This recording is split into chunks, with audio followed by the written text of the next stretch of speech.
All right, so growing up, I'm from a small town that is in Ontario, which is in Canada. Canadian? Does that work? There they are. Oh, the other one. Oh, we're multiplying. So I'm from a small town, and you can imagine this town is kind of divided into two parts.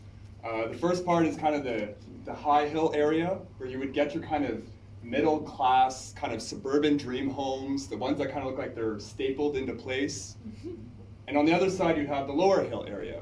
And this is where you would find those kind of single-story bungalows with the aluminum siding. And if you go even further down that road, it would lead you to the trailer park. Now, growing up, it was my job to be paperboy for this small town. And it's not that I needed the money.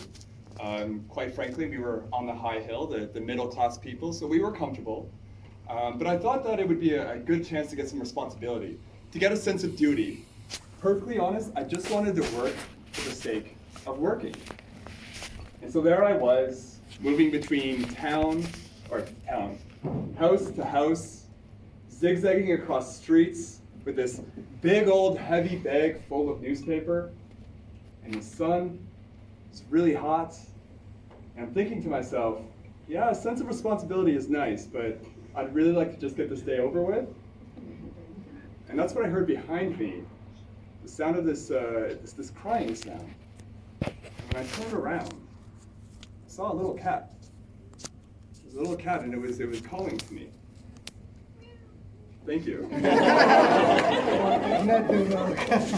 This little cat was calling to me.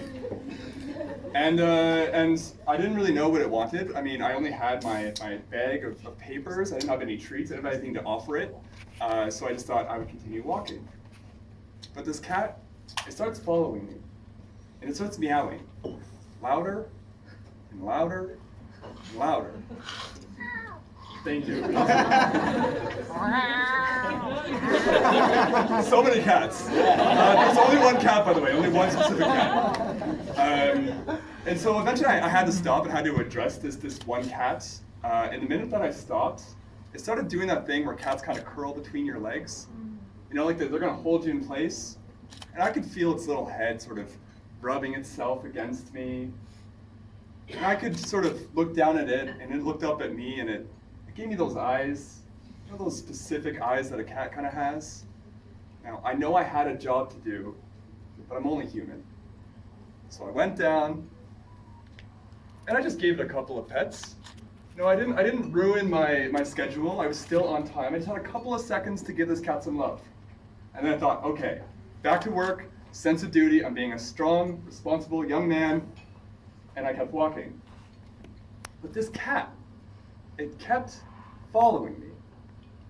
And it kept following me, and it followed me all the way to my house. Or at least that's the story that I told my mom. Because the truth was, if I had to cross a ditch, well, that cat had little paws. I don't know if it could make it. So I would pick it up, and I would carry it across. And and then I kind of noticed that it was so happy in my arms. In the sun, it was so bright. So I did the next best humane thing, and I put the cat into my messenger bag. So when I got home to show my mom what I had picked up, she thought, oh my God, Phil just stole someone's cat. And I had to tell my mom, no, I'm pretty sure this cat is lost. This cat was calling to me, I think we need to help it. So Mom goes, okay, I'll make you a deal. You can take care of this cat, but you have to keep an eye out for its rightful owner. So I did just that. I went to the family computer, I opened up MS Word, I put on some clip art, some word font, and I made a very specific kind of lost cat sheet that I stapled to every single telephone pole in the neighborhood. And while we were kind of waiting for the owners to call, I took my role of cat caretaker quite seriously. I got a kitty litter, and I changed its kitty litter every single day. And I bought it cat food, but not that basic shit, okay? I bought it the expensive stuff that I could afford because I had a paper route. And more importantly, I protected the cat from our overeager Labradors, who were very excited about this new guest in our home. And in return, she kept following me around the house. If I stood still for a second, she'd be there. doing figures of eights between my legs. And when I went to bed, she'd jump in the bed with me, and I could pet her, and I could listen to her purr, and I could just fall asleep. And when I woke up the next morning, she'd be purring still, only this time she'd be doing that little kneading thing they do with their paws right into my leg. Is that triggering for you? No, it's called milking. Milking. Okay, the cat was milking my legs. Anyways, I got a bond with this cat, and I really started to worry that, the owner was gonna come. And I really began to dread that day, and all I could think to myself is, I hope that this person loves the cat as much as I have grown to love it. So we're about a week together, and then the owner comes by. And the woman at the door, she's quite big. She's quite imposing. She's got this frilly, manic hair, and she's wearing this white tank top with visible sweat stains down her chest and down her armpit. And there's not really a sense of politeness or niceness in the way that she talks to me. She says, "That's my cat." Now, standing beside me in this moment is my mom, and I know what she expects of me. She expects me to do the right thing.